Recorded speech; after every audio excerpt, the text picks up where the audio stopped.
오늘 말씀의 제목은요, 나의 구원을 확증하라입니다. 나의 구원을 확증하라. 제가 2007년도부터 이 부분에 대해서 말씀을 전하기 시작했는데, 보통 우리는 구원의 확신을 이야기하죠. 구원의 확신 너무 중요합니다. 예수님께서 나를 위해서 십자가에 달려 돌아가시고 누구든지 예수님을 나의 구주로 영접하는 자에게 구원을 주시는 하나님의 능력, 전적인 하나님의 능력을 우리가 구원받았습니다. 그래서 우리는 하나님의 자녀가 되었습니다. 그래서 그 확신이 우리에게 믿음입니다. 너무너무 중요하죠. 너무너무 중요합니다. 제가 이전에 저희 딸이 아빠 운전 좀 가르쳐 주세요, 그렇게 얘기했습니다. 부탁했습니다. 그래서 제가 딸에게 용기를 주려고 운전 생각보다 쉬워. 악셀 밟으면 차가 가고, 브레이크 밟으면 차가 서. 왼쪽으로 돌리면 차가 왼쪽으로 돌고, 오른쪽으로 돌리면 차가 오른쪽으로 가. 그리고 키를 주면서 확신을 갖고 운전해. 그러면 저는 무책임한 아빠죠. 어느덧 이렇게 운전 연습을 하면서 익숙해졌습니다. 다 이제 잘하는데 이 파킹이 좀 문제예요. 백파킹. 그래서 제가 이제 가르쳐 주다가 다음 이제 시험이 됐는데, 제가 한국에 가면서 속으로 생각하기, 이번에 합격 못할 것 같은데, 제가 생각했습니다. 그리고 한국에 갔는데 이제 시험될 날짜가 돼가지고 하나님 도와주십시오, 그렇게 기도하고, 이제 그래도 기도했지만 분명히 떨어진 줄 알았습니다. 왜냐면 제가 봤거든요. 그런데 붙은 거예요. 그러니까 이제 주행도 잘하고 이제 다 잘해요. 파킹도 이제 다 완벽하게 잘합니다. 자, 이제 확신이 생겼습니다. 그래서 이제 키를 주면서 이제 네 마음대로 운전해. 어디든지 가고 싶은 데로 가. 할 수 있을까요? 아니죠. 여기에 그 라이센스 주는 데 가가지고 운전면허를 따야 합니다.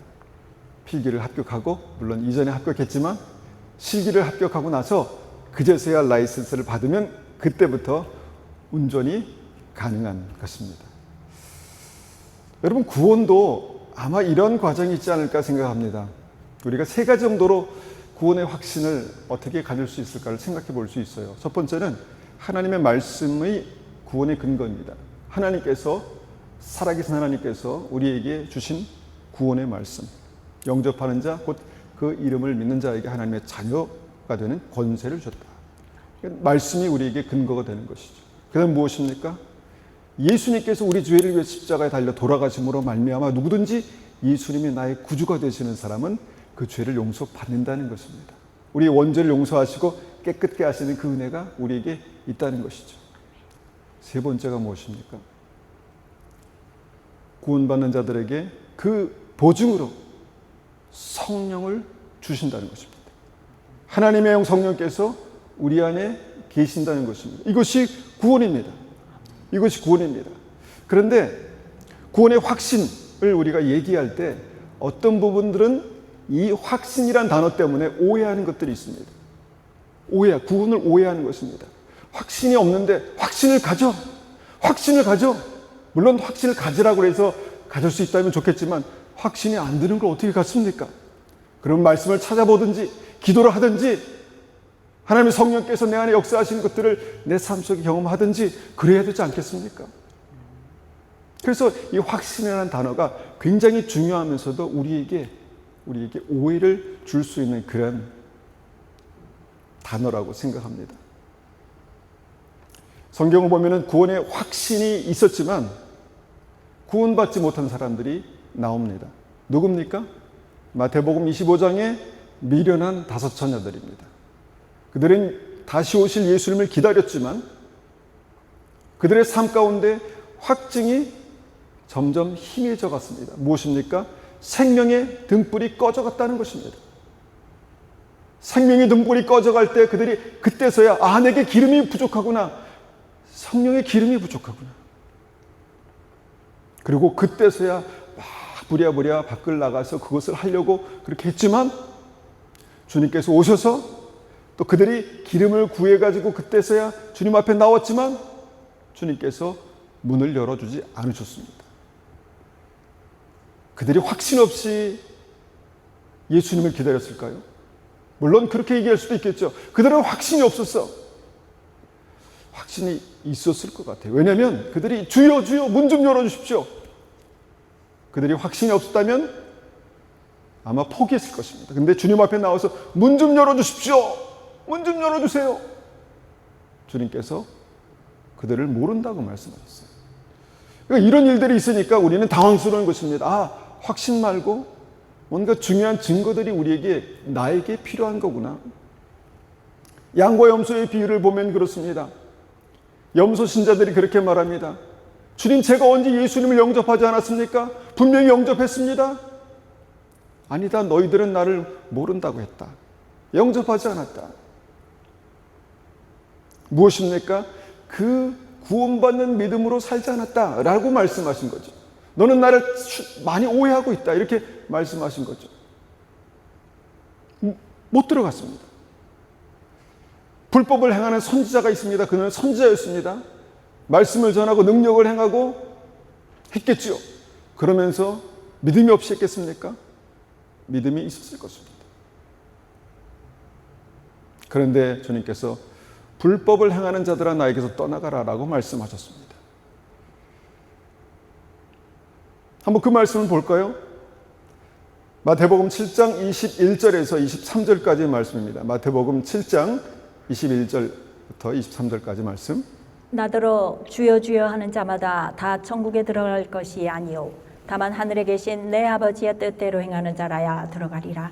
그날에 많은 사람이 나더러 이르되 주여 주여 우리가 주의 이름으로 선지자 노릇하며 주의 이름으로 귀신을 쫓아내며 주의 이름으로 많은 권능을 행하지 아니하나이까 하리니 그때 내가 그들에게 밝히 말하되 내가 너희를 도무지 알지 못하니 불법을 행하는 자들아 내게서 떠나가라 하리라. 여러분, 제가 이 말씀을 정말 간절히 전해드리는 이유는요, 여러분은 구원받지 못했습니다. 여러분은 어림도 없습니다. 이 얘기를 하려는 것이 아닙니다.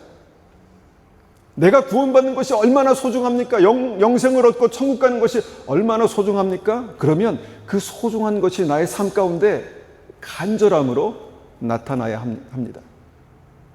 내가 엄청난 보물을 이 호주머니에 들어 있습니다. 정말 이거 잊어버리면 안 되는 거예요. 절대로 잊어버리면 안 되는 거예요.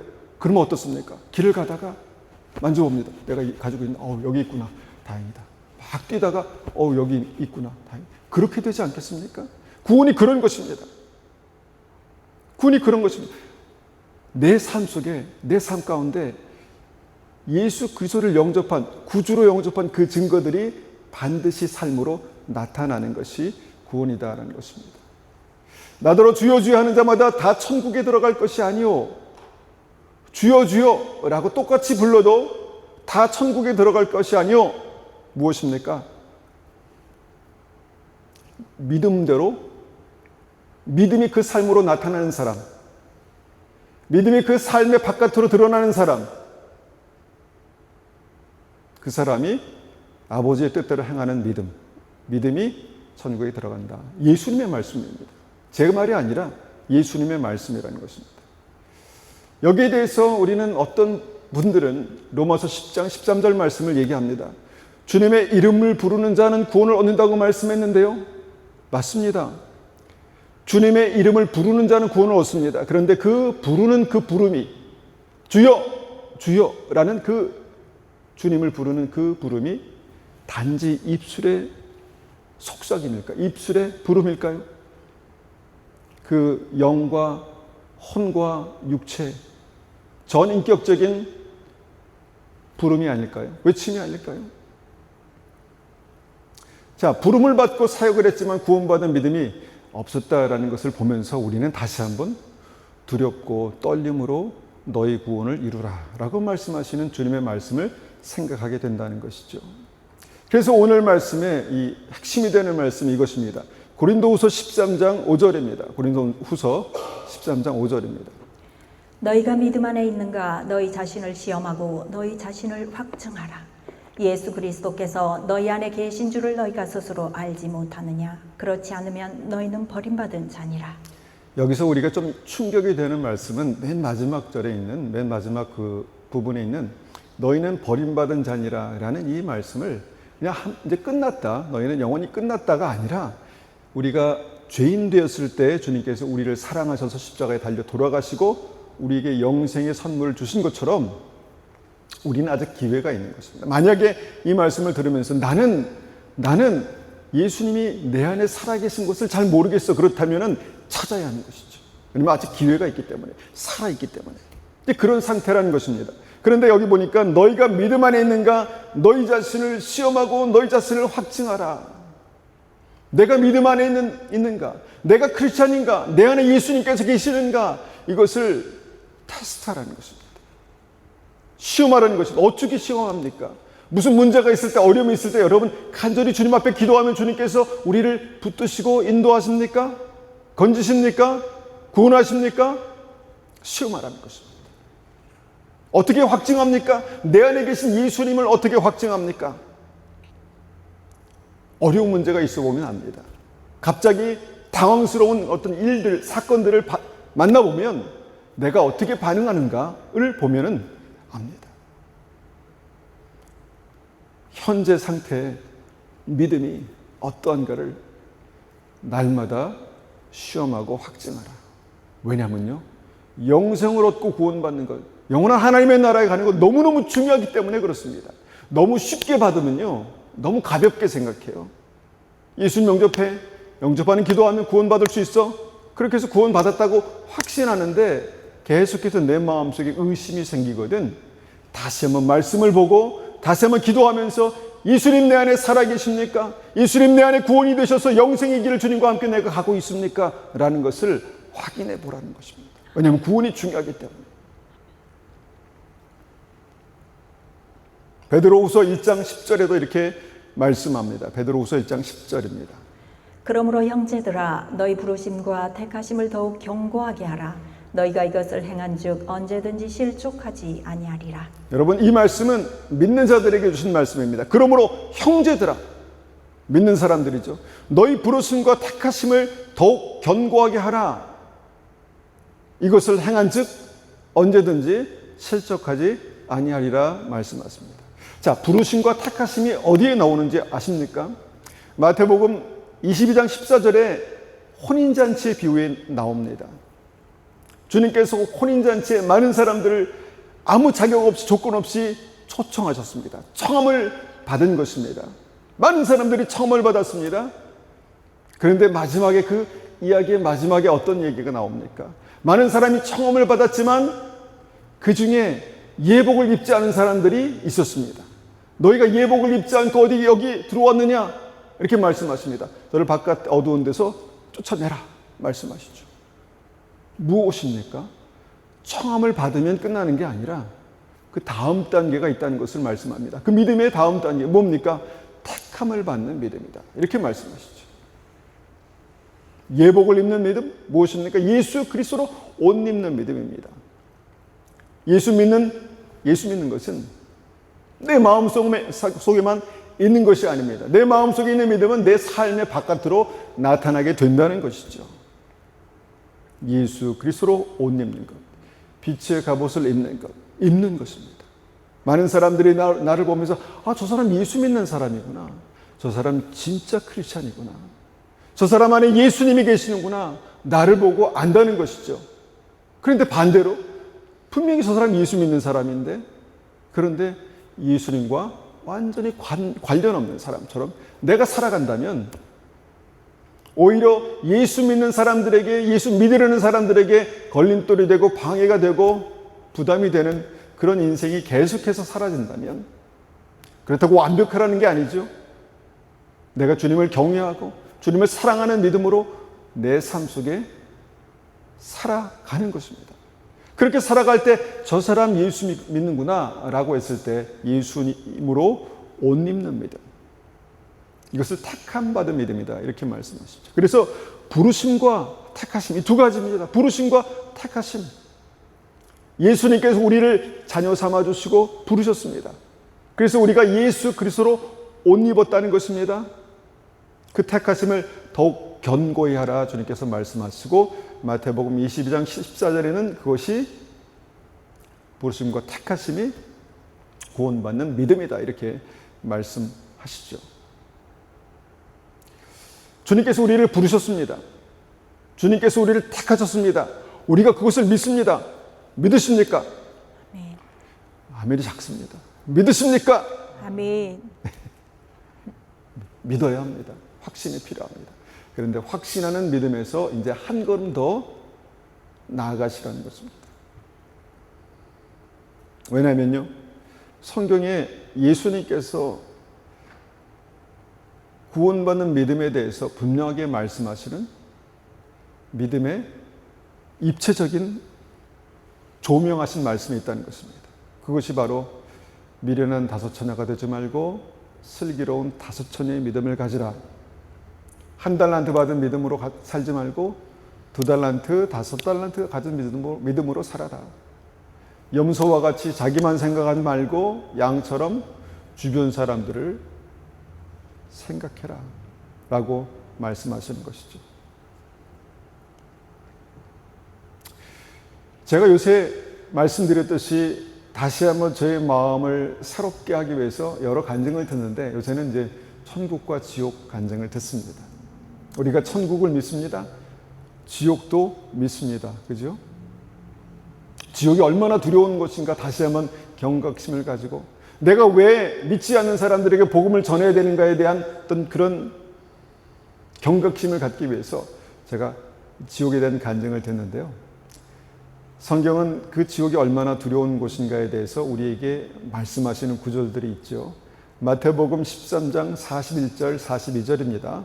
마태복음 13장입니다. 인자가 그 천사들을 보내리니 그들이 그 나라에서 모든 넘어지게 하는 것과 또 불법을 행하는 자들을 거두어내어 어두운 용광로에 던져 넣으리니 거기서 울며 이를 갈게 되리라. 어두운 용광로에 던져 넣으리니, 여러분 이것이 얼마나 두려운 것인지 우리 모두가 한 100% 할 수만 있으면 100% 알았으면 좋겠습니다. 제가 이전에 한번 그런 기도를 했습니다. 주님, 많은 사람들이 천국과 지옥을 갔다 왔다 그렇게 얘기하는데 주님 저에게 지옥을 딱 30초도 길다. 10초만 보게 도와주십시오. 그렇게 기도했던 적이 있습니다. 만약에 우리가 지옥에 던져뒀다면 얼마나 정말 한스러울까? 한스러운 이것으로 충분하지 않죠. 얼마나 정말 절망적일까? 이것도 충분치 않습니다. 이를 갈게 되리라. 여러분 눈 뜨고 이거 알아본 적 있습니까? 이거 알아보신 적 있습니까? 눈 뜨고 이거 알아보셨어요? 안 돼요. 물론 자다가 이거 알면 뿌드득 알지만 눈 뜨고 이거 한다는 거는 정말 어려운 거예요. 근데 지옥에서는 그게 가능하다는 거예요. 내가 왜 그때 예수님을 나의 구주로 영접하는 거에 대해서 말씀으로 확인하고 내가 내 삶으로 확인하지 않았을까? 그렇다는 거예요. 그런다는 거예요. 마가복음 9장 43절과 48절도 한번 읽어보겠습니다. 만일 내 손이 너를 범죄하게 하거든 찍어버리라. 장애인으로 영생에 들어가는 것이 두 손을 가지고 지옥 곧 꺼지지 않는 불에 들어가는 것보다 나으니라. 거기에서는 구더기도 죽지 않고 불도 꺼지지 아니하느니라. 만일 내 손이 너를 범죄하게 하거든 찍어버리라. 어떻게 내 손을 찍습니까? 이 상상이 됩니까? 그런데 성경에 이 고상한 하나님의 말씀에 범죄하거든 손을 찍어버리래요. 그 정도로 죄와 싸우되 피를 흘리기까지 싸우라는 이 말씀이 그 정도로 심각하다는 거예요. 주님께서는 지금 지옥에 가는 어떤 그 사람들에게 만약에 내 손 때문에 내가 자꾸 지옥길로 한 걸음 그렇게 가고 있거든 찍어버리랍니다. 실제로 찍으라고 그렇게 되면 우리는 손도 발도 다 없겠죠. 그 정도로 치열하게, 그 정도로 절박하게 주님께서 말씀하신 것입니다. 너희 지옥에 가면 진짜 안 돼. 지옥에 가면 진짜 안 돼. 다시 돌이킬 수 없어. 끝이야. 살아있을 때 예수 믿고 구원받는 것이 얼마나 귀한 것이고 천국길 가는 것이 얼마나 귀한 것인지 알아야 해. 그러기 위해서는 내가 거기는 정말 가면 안 되지라는 그런 믿음이 있어야 해. 그래서 찍어버려. 그런 결단이 있어야 돼. 이렇게 말씀하신 것이죠. 거기에는 구더기도 죽지 않고 불도 꺼지지 않는답니다. 이 말씀들이 우리에게 지옥의 두려움을 주기에 정말 지옥이 절대로 가면 안 된다라는 그런 생각을 갖기에 충분한 말씀일까? 그렇게 되기를 원합니다. 반면에요, 또한 그렇게 기도합니다. 주님, 하나님의 나라에 한 시간만 갔다 오실 수 있으면 좋겠습니다. 살아있을 때. 사도 바울과 사도 요한이 하나님의 나라에 갔다가 왔지요. 그러면서 말할 수 없는 것을 보고 들었다. 가히 상상할 수도 없고 말할 수도 없는 것들을 보고 들었다. 이렇게 말씀합니다. 많은 사람들이 그런 경험들을 하면서 그런 어떤 개인적인 체험들을 하면서 하나님의 나라에 갔더니 너무너무 아름답더라. 어떤 경로든지 여러분, 하나님의 나라가 얼마나 아름답고 귀하고 놀라운 축복인지를 이 땅에 살아가면서 100% 여러분들이 아시기를 축원합니다. 아멘. 요한복음 14장 2절과 3절에 주님께서 이렇게 말씀하셨습니다. 요한복음 14장 2절과 3절입니다. 내 아버지 집에 거할 곳이 많도다. 그렇지 않으면 너희에게 일렀으리라. 내가 너희를 위하여 거처를 예비하러 가노니 가서 너희를 위하여 거처를 예비하면 내가 다시 와서 너희를 내게로 영접하여 나 있는 곳에 너희도 있게 하리라. 예수님은 이 땅을 떠나시면서 하늘로 올라가시면서 분명히 하나님의 나라를 말씀하셨습니다. 그리고 그 하나님의 나라가 어떤 분명한 장소적인 개념으로 주님께서 여기에 이렇게 적어두셨습니다. 내가 너희를 위해서 거처, 이전에는 처소라고 얘기했죠. 내가 너희를 위해서 집을 예비하러 간다. 그리고 내가 다시 와서 너희를 그곳으로 내가 데려가겠다 말씀하십니다. 영원한 하나님의 나라가 있습니다. 거기에는 먹는 것도 있고요, 아름다운 꽃도 있고요. 가본 건 아닙니다. 근데 들음으로 제가 믿었습니다. 아름다운 꽃도 있고요, 귀한 너무 아름다운 사람들이 있고요, 아름다운 사랑이 있고요, 기쁨이 있고요, 찬송이 있고요, 여행도 있고요, 운동도 있고요. 이렇게 하면 이제 계속 가면은 목사님 너무 나가신다 이렇게 말씀하실 수 있지만 여러분, 천국은 실제입니다. 그런데 사람들은 그것을 실제라고 생각하지 않아요. 에이, 천국 그렇게 생각하는 게 아니야. 천국은 너희 마음에 있는 거야. 너희 마음에 있느니라 말씀하셨잖아. 물론 마음에 있습니다. 마음에 있어야 우리의 삶 가운데 실제로 경험하지 않겠습니까? 그런데 여러분, 마음에만 있는 것이 아니라는 것입니다. 영원한 하나님의 나라는 실제입니다. 우리 집사님이 가실 곳이고, 목사님이 가실 것이고, 선교사님이 가실 것이고, 본사님이 가실 것이고, 내가 가야 할 곳입니다. 영원한 하나님의 나라래요. 영원한 하나님의 나라. 여러분, 이 땅에서는요, 우리가 영원히 살 것 같이 살아가지만 주님께서 부르시면 언제든지 가야 돼요. 그렇지 않습니까? 제 주변에도요, 건강하던 사람, 건강해서 영원히 살고 노후 준비가 다 된 사람들이 주님의 부르심을 받아서 너 이제 됐다라니까 라고 말씀하시니까 가시더라고요. 그 어디를 가겠습니까? 그냥 죽으면 끝입니까? 우리가 믿는 하나님의 나라는요, 실제예요, 실제. 그곳에 가서 영원히 사는 하나님의 나라가 실제라는 거예요. 여러분, 그 실제인 하나님의 나라를 이 땅에서 믿으시기 바랍니다. 이 땅에서 경험하시기를 바랍니다. 그래서 우리 믿음을 가지고 우리는 분명히 하나님의 나라에 반드시 들어가야 합니다.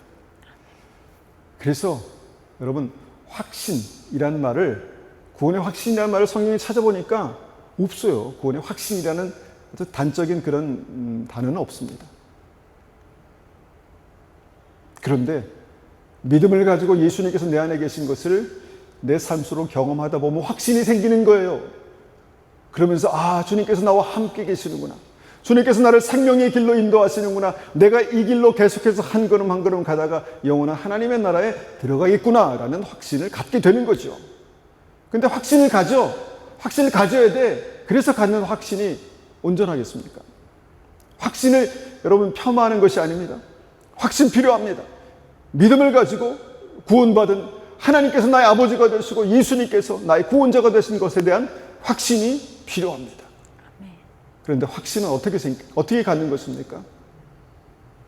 만지고 보고 들음으로 경험함으로 갖게 되는 것입니다.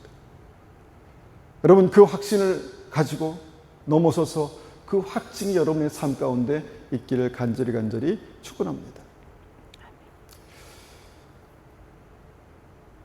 뉴스를 보면서 자연재해가 심상치 않습니다. 이럴 때 우리는 어떤 생각을 해야 마땅할까요? 우주 만물을 다스리는 하나님, 통치하시는 하나님 앞에서 왜 이런 일들이 일어날까?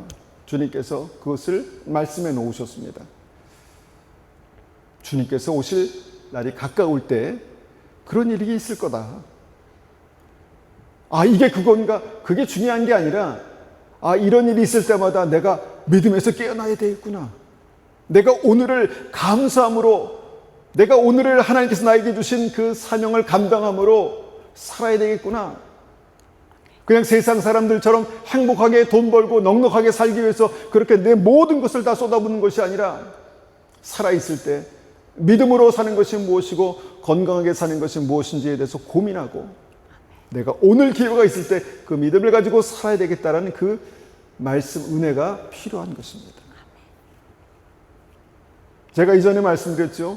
AI 발전 정말 심상치 않습니다. 그리고 과학자들은 AGI라고 해서 잘 이해도 할 수 없는 뭔가 이 AI가 모든 삶을, 모든 이 시스템을 컨트롤하는 어떤 그런 시대가 올 거다 이렇게 말합니다. 그리고 그것은 위험하다라고 많은 학자들이 얘기하죠. 저는 이런 것들을 들을 때마다 이것을 믿음과 결부시켜서 한번 고민해 봅니다.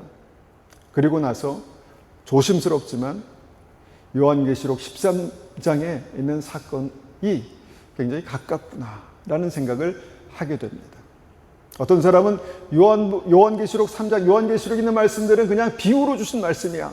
그 실제로 있는 것이 아니야 라고 말하지만 여러분 그것을 읽어보십시오. 주님께서 오실 때 나타나는 사건이 어떻게 비유로만 끝나겠습니까? 그리고 어떤 믿음으로 말씀을 보는 것이 더 온전한 믿음이겠습니까? 고민해 보십시오. 그래서 우리가 이런 여러 가지 상황들을 볼 때 영적으로 잠들지 말고 깨어 있어야 되겠습니다. 믿음을 다시 한번 견고하게 하고 부르심과 택하심을 다시 한번 견고하게 하고 주님께서 구원의 확증에 대해서 말씀하시기 때문에 그것을 다시 한번 견고히 하는 그 은혜가 우리에게 필요하지 않겠습니까? 기회가 있을 때, 건강할 때, 생각할 수 있을 때, 살아있을 때 그런 은혜가 필요하다라고 믿습니다. 성경은 분명히 경고합니다. 그때가 가까울수록 많은 사람들이 구원받는 믿음에 대해서 관심 없어 할 거야. 지금이 그렇지 않습니까? 교회가 넘쳐나고 복음이 넘쳐나고 믿음이 식상해지고 믿는 사람들에게도 그런 현상이 나타나고 있습니다. 누가복음 17장 26절 말씀, 이하의 말씀을 한번 보겠습니다. 누가복음 17장 26절입니다. 노아의 때에 된 것과 같이 인자의 때에도 그러하리라. 노아가 방주에 들어가는 날까지 사람들이 먹고 마시고 장가들고 시집가더니 홍수가 나서 그들을 다 멸망시켰으며 또 롯의 때와 같으리니 사람들이 먹고 마시고 사고 팔고 심고 집을 짓더니 롯이 소돔에서 나가던 날에 하늘로부터 불과 유황이 비오듯 하여 그들을 멸망시켰느니라. 인자가 나타난 날에도 이러하리라. 여러분, 멸망하는 직전까지 그들은 몰랐다는 것입니다. 멸망하는 직전까지 그들은 평안했다는 것입니다. 멸망하는 직전까지 전혀 완벽하게 그들은 속고 있었습니다. 거기서 영원히 살 것처럼 노아의 때에 그랬다는 것입니다. 주님 오실 때 그렇다는 것입니다. 노아는 주님의 말씀을 듣고 미리 구원의 방주를 예비했습니다. 우리에게 구원의 방주를 예비할 시간이 남아 있습니다. 우리의 가정이 구원의 방주가 되어야 합니다. 우리의 가정이 하나님께서 그곳에 계시고 자녀들이 그곳에 와서 안식할 수 있는, 격려받고 위로받고 생명 얻을 수 있는 그런 곳이 되어야 하지 않겠습니까? 교회가 그런 곳입니다. 하나님께서 이곳에 계시고 성령께서 운행하시고 기도에 응답하시고 주님께서 은혜 주시고 복 주시는, 그래서 이곳에서 우리가 회개하고 주님을 닮아가고 방주를 예비할 시간이 있다는 것입니다. 근데 보십시오. 많은 사람들이 그 중요성을 생각하지 못합니다. 왜냐하면 그냥 먹고 마시고 장가가고 시집가고 내 삶 속에 필요한 것들, 그것을 쫓아가느라고 믿음에 대해서 관심이 없습니다. 특별히 확신이 있는 사람들이 관심이 없어지는 현상들이 나타납니다. 구원 받았다는 거예요. 그리고 예배 출석한다는 거예요. 그런데 하루만, 나머지는요, 세상 사람들이 살아가는 그대로 아무 생각 없이 그대로 그렇게 살아간다는 거예요. 구별 없이, 증거 없이, 열매 없이. 그래서 세상에 내 친구들이 그런다잖아요. 너도 예수 믿니? 와, 너도 예수 믿는구나. 몰랐어. 그렇다잖아요. 그러면 안 되지 않을까요? 마지막 때가 될수록 많은 사람들은 자기의 삶에만 몰입되어서 하나님의 구원, 하나님, 주님의 은혜에 관심이 없어진다는 것이죠. 롯의 때의 특징은 무엇입니까? 죄악이 목구멍까지 차 있습니다. 그래도 사람들은 두려워하지 않습니다. 죄악이 목구멍까지 차 있는데도 사람들은 두려워하지 않습니다. 믿는 사람들도 마찬가지입니다. 주님께서 은혜로 롯의 가정 가운데 천사를 보내셔서 경고한 다음에 그때서야 그래도 도망갈 생각하지 않습니다. 천사들이 그들의 팔을 붙들고 끌고 나가, 은혜로 천사들이 그들의 팔을 붙들고 끌고 나갈 때까지 그들은 억지로 그냥 끌려 나갔습니다. 미련이 남아 있습니다. 떠나기 싫습니다. 그게 우리의 죄성이라는 것이죠. 그런데 그렇게 소돔과 고모라를 빠져나왔습니다. 그런데 거기에 주님께서 아주 우리에게 충격적인 모습을 보여주십니다. 미련을 버리고 버리지 못하고 뒤를 돌아보면서 내가 저걸 두고 어떻게 가? 저걸 두고 어떻게, 진짜 하나님께서 불을 내리실까? 그런 불신앙으로, 미련으로 뒤를 돌아보았던 롯의 아내가 소금 기둥이 되어서 멸망했습니다. 그러면서 주님께서 경고하시는 거예요. 마지막 때가 되면 노아의 때와 같고 마지막 때가 되면 롯의 때와 같은 그런 현상들이 나타날 건데 우리 보고 그러지 말라는 것입니다. 그런 믿음에 머물러 있지 말라는 것입니다. 아, 내가 그러면 안 되지. 내가 왜 이 세상에 자꾸 집착하나? 물론 열심히 살아가야 합니다. 성실하게 살아가야 합니다. 가족을 부양하기 위해서 열심히 일하는 거 필요합니다. 그런데 일하면서 주님을 놓치거나 뭔가 내가 행복을 쫓아가면서 예수님을 놓쳐버리면 아무것도 아니라는 것입니다.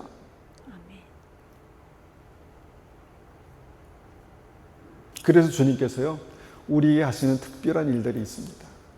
마지막 때가 되면 주님께서 하시는 특별한 일들이 있습니다. 마태복음 3장 12절입니다. 손에 키를 들고 자기의 타작마당을 정하게 하사 알곡은 모아 곳간에 들이고 쭉정이는 꺼지지 않은 불에 태우시리라. 주님께서 심판하시기 직전의 모습입니다. 손에 키를 들고 자기의 타작마당을 정하게 하사, 정하게 하사는 말은 정결하게 하사, 완전하게 깨끗게 하사라는 디아카르타조라는 그런 단어입니다. 그러니까 뭐 이 대충 쓰는 게 아니라 깨끗하게 하신다는 것입니다. 깨끗하게. 하나님께서 심판의 자리에서 하나님의 백성들을 이제 심판하시기 위해서 깨끗게 하신다는 것이죠. 주님께서 지금 교회를 깨끗게 하신다고 믿습니다. 주님께서 믿음의 사람들을 깨끗게 하신다고 믿습니다. 어떤 일이 일어나죠? 어떻게 깨끗이 하십니까? 삶에 여러 가지 문제가 생깁니다. 이전에 말씀드렸죠?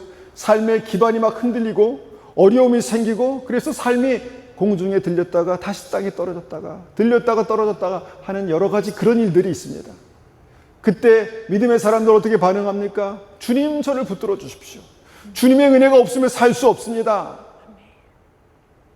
주님의 은혜가 필요합니다. 간절히 기도하겠죠? 그렇지 않겠습니까? 그렇게 기도하다 보니까 점점 더 주님께로 더 가까이 나가서 알곡의 믿음으로 준비가 되더라라는 그런 말씀입니다. 그런 일들이 지금 일어나고 있습니다. 왜 우리의 삶에, 믿음의 삶에 왜 문제가 생기는 줄 아십니까? 왜 하나님께서 사랑하시는데 어려움을 당하게 하신 줄 아십니까? 가까이 부르시기 위해서 그렇습니다. 아멘. 가까이 부르시고 계신 것입니다. 그렇다고요, 나의 삶에 어려움이 없으면 나는 아무것도 아닙니까? 아닙니다. 어려움이 생기기 전에 여러 가지를 보면서 아, 지금이구나, 내가 주님께 더 가까이 갈 때구나, 내가 정신을 차리고 깨어서 기도하면서 내 안에 주님을 사랑하는 그 사랑이 더 온전케 되어야 될 그런 때이구나 라는 생각을 하시면 됩니다. 그러면 굳이 하나님께서 우리를 흔드실 필요가 없죠. 그냥 방향만 기울여도 주님께로 가까이 오게 되는 것입니다. 주님께서 그렇게 손에 키를 들고 타작마당을 깨끗하게 하셔서 알곡은 곳간에 모아드리고 쭉정이는 꺼지지 않는 불에 태우시는 그 일들이 이제 마지막 때의 심판이고, 그러기 전에 주님께서 믿음의 사람들을 주님께로 가까이 부르시는 그때가 지금입니다, 여러분. 아멘. 왜 자꾸 믿는데, 나 하나님 믿는데 왜 자꾸 이렇게 문제가 많고, 왜 이렇게 어려움이 많아? 아니, 나 이런 믿음은, 이런 하나님 싫어. 이거 큰 문제예요. 이러면 큰 문제라는 거예요. 기도해 보십시오. 부르짖어 보십시오. 주님께서 우리에게 은혜를 베푸시고, 주님께서 우리에게 생명의 길을 여시고 형통케 하시는 은혜를 부어주실 것입니다. 시간이 있을 때, 건강할 때, 기도할 수 있을 때, 주님 앞에 걸어 나올 수 있을 때 여러분, 주님을 붙드십시오. 나에겐 그렇게 안 했어, 그렇게 안 해도 다 살아. 아닙니다, 여러분. 내 안에 예수께서 계신지 확증하라고 말씀하셨습니다. 그리스도께서 내 안에 계신 것을 확증하라고 말씀하셨습니다. 그래서 제가 고민하면서 어떻게 확증할까? 저는 계속해서 이 말씀을 전하면서도 아니면 준비하면서도 늘 계속해서 생각합니다. 어떻게 내가 확증할 수 있을까? 제가 말씀을 준비하면서 기도하는데 주님께서 이 찬송을 생각나게 하시더라고요. 찬송 289장인데요. 주 예수 내 맘에 들어와 계신 후 변하여 새 사람 되고. 무엇입니까? 주님께서 내 안에 들어와 계시면요, 반드시 그 사람이 변해서 새 사람이 되는 은혜가 있다는 것입니다. 아멘. 주님께서 내 마음에 들어와 계신데 그 후에도 내가 변하지 않으면 그냥 확신만 가지고 살 것이 아니라 내 안에 예수님께서 주인이 되셨나? 구세주가 되셨나? 라는 것을 확인해 보라는 것입니다. 예수님이 내 마음에 들어와 계시면 반드시 그의 삶이 변화되게 됩니다. 믿음은요, 달라지는 것입니다. 믿음은 달라져야 되는 것입니다. 어떻게 달라집니까? 주 예수 내 마음에 들어와 계신 후 망령된 행실을 끊고. 죄는 사망이라고 말씀하셨는데 죄가 싫지 않아요. 끊어지지 않아요. 고민도 하지 않아요. 삶이 다 그런 거지 아니라는 것입니다. 변화돼서 달라져야 되는 것이 믿음이고, 어떻게 변화됩니까? 망령된 행실을 끊고 죄악의 모든 그런 행실이 끊어지는 것이, 그것이 믿음이라는 것입니다. 피를 흘리기까지 싸우고 그것을 끊어내야 되는 것이 믿음이라고 주님께서 말씀하는 것이죠. 날마다 죄에서 돌이키고 회개하고. 제가 요새 많이 그런 기도를 합니다. 주님, 저를 더 깨끗하게 정결하게 해주십시오. 온전한 회개가 있게 도와주십시오. 그렇게 기도합니다. 여러분, 주님의 임재가 가득한 곳에는요, 주님의 생명의 빛, 임재의 빛이 강력한 곳에서는요, 요것만한 티도 확실하게 보입니다. 햇빛이 찬란하게 비칠 때 여러분 떠다니는 먼지가 보이지 않습니까? 평상시에는 전혀 보이지 않았는데 그게 보이더라고요. 주님의 영광의 빛이 가득한 곳에서 주님께서 회개하게 하시려고 우리에게 그런 은혜를 주실 줄 믿습니다. 날마다 예수님의 보혈을 의지해서 우리의 영과 혼과 육체를 씻는 것입니다. 망령된 행실을 끊고 주님 앞에 변해서 새 사람이 되는 그 은혜가 우리의 삶 가운데, 달라지는 은혜가 우리의 삶 가운데 있어야 된다는 것입니다. 그래서요, 머리털보다도 더 많던 내 죄가 눈보다 더 희어졌네. 이것을 경험하는 것입니다. 아, 주님께서 나를 깨끗게 하시는구나. 주님께서 나를 정결케 하시는구나. 그렇게 날마다 주님의 거룩하심을 닮아가는 것입니다. 언제까지요? 언제까지? 날마다요, 날마다. 내가 거룩하니 너희도 거룩하라. 하나님, 어떻게 주님 그 수준까지 제가 못합니다. 못합니다. 아닙니다. 하루에 한 걸음씩, 하루에 하나씩, 날마다 예수 그리스도의 거룩하심을 닮아가는 것, 그것이 믿음이다라는 것입니다. 또 어떻게 달라졌습니까? 성경은 분명히 구원받는 믿음에 대해서 그 열매로 알리라라고 말씀하십니다. 성령의 열매죠. 이것 또한 변화하여 새 사람 되는 것을 말씀합니다. 아주 구체적으로 어떻게 변해야 됩니까? 라고 묻는 사람들에게 사랑하라. 사랑과 희락과 화평과 오래 참음과 자비와 양선, 충성, 온유, 절제, 성령의 열매, 하나님의 인격입니다. 예수님의 인격입니다. 어떻게 변화됩니까? 사랑으로 변화되는 것입니다. 어떻게 변화됩니까? 내 안에 하나님의 기쁨이 채워지는 것입니다. 내가 채우는 것이 아니라 하나님 앞에 간절히 기도하고 나올 때 주님께서 내 안에 그 기쁨을 채우는 것이죠. 어떻게 변화되는 것입니까? 화평케 하는 자가 되는 것입니다. 내가 가는 곳마다 우리 가정이, 교회가, 분쟁이 예수 그리스도의 그 은혜로, 사랑으로 화평케 되는 것입니다. 오래 참는 것입니다. 참아야 할 일들이 인생에는 반드시 있습니다. 그런데 믿음 때문에, 예수님 때문에 접는 거죠. 참는 거죠. 자비롭고 선을 베푸는 것, 이런 것들이 구체적으로 내 삶 속에 변화하여 새 사람 되는 그 은혜고, 이 변화하여 새 사람 되는 이 성령의 열매가 내 삶 가운데 있을 때 예수 그리스도께서 내 안에 사시는구나, 내 안에 역사하시는구나를 알 수 있다라는 것입니다. 또 세 번째, 어떻게 달라질까요? 내가 늘 바라던 참빛을 찾음도 주 예수 내 마음에 오신 참빛, 주님을 따르는 자에게 생명의 빛을 주시겠다. 여러분, 이것은 추상적인 빛이 아닙니다. 실제로 내 삶 속에, 내 심령 가운데 비추는 생명의 빛입니다. 너희는 세상의 빛이라 말씀하시는 그 빛입니다. 이 빛이 우리 마음 가운데 있을 때 우리의 마음 가운데 있는 어두움은 반드시 물러갑니다. 우리의 삶 가운데 있는 어두움도 물러갑니다.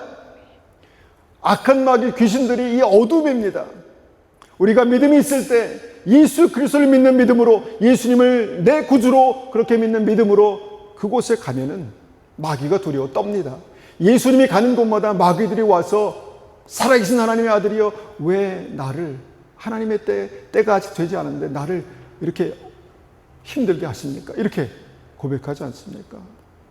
우리 안에 예수님이 계시다면 그런 어둠이 물러가는 역사가 반드시 있게 되는 것이죠. 그리고 이 빛이 어떻게 나타나는지 아십니까? 아까 말씀드렸죠. 성령의 9가지 열매는 예수님의 인격이라고. 성령의 인격입니다. 하나님의 인격입니다. 그런데 이것이 내 안에만 있는 것이 아니라 빛으로 비춘다는 것입니다. 하나님의 사랑, 하나님의 사랑의 빛이 내 안에 조명되면 내 안에, 마치 여러분 프리즘 아시죠? 빛이 프리즘을 통과하면 7색깔로 쫙 나타나지 않습니까? 언제 빛의 7색깔이 있었지? 그런데 거기에 있었습니다. 하나님께서 그렇게 만드셨습니다. 생명의 빛이 하나님의 성령의 열매에 비추면요, 그 7색깔의 무지개처럼 9가지의 그 성령의 열매로 우리 삶 속에 나타나게 됩니다. 그리고 그 빛은요, 생명을 살리는 그 은혜로 나타난다는 것이죠. 우리 자녀들이 어떻게 건강하게 자라는지 아십니까? 우리가 예수님의 사랑으로 자녀를 양육할 때 주님께서 생명의 빛을 통해서 그 사랑의 빛을 발하게 하시고 그 빛을 받는 자녀들이 생명으로 자라나게 되는 것이죠. 이게 생명의 빛입니다. 그런데 이 생명의 빛이 우리 안에만 있는 것이 아니라, 내 안에만 있는 것이 아니라 이것이 선반 위에 올려지고 세상에 올려지고 너희는 세상의 빛이라고 말씀하신 그 말씀대로 살아갈 때 주님께서 내 안에 있는 생명의 빛을 비추게 하신다는 것입니다. 그러면서 사람들이 나를 보면서, 우리를 보면서, 아, 저 사람 예수님이 믿는구나. 아, 저 사람 안에 예수님이 계시는구나. 저 사람 안에 살아계신 하나님께서 역사하시는구나. 이것을 알아야 되지 않겠습니까? 이것을 감출 수 있는 방법이 없습니다.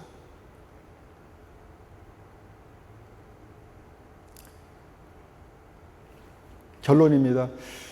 내 안에 계신 예수님은요, 생명의 빛이십니다. 그냥 내가 믿어, 확신해, 그리고 내 마음 속에만 고이고이 숨어 계신 분이 아니라 생명의 빛으로 내 삶을 빛나게 하시는, 주님의 영광으로 생명으로 빛나게 하시는 생명의 빛이라는 것입니다. 그래서 예수님께서 내 안에 계신 것을 확증하라라고 말씀하신 것은요, 굉장히 미스테리 같고 수수께끼 같은 그런 말씀이 아닙니다. 누구든지 예수님이 내 안에 계시면 내 삶이 생명의 빛으로 빛나게 되는데, 그것을 사람들이 알게 되고 나도 알게 되고 내 옆에 있는 사람들이 알게 되는 그 은혜가 우리의 삶 속에 확증되어야 한다는 것입니다. 물론 이런 말씀을 전하는 저나 듣는 여러분이나, 아, 우리가 어떻게 그렇게 살지, 그런 생각이 들기도 합니다. 그런데 말씀드렸잖아요. 하루에 한 가지씩, 한 번에 한 걸음씩 하나님께서 우리에게 무리하고 어려운 것을 요구하시는 분이 아니십니다.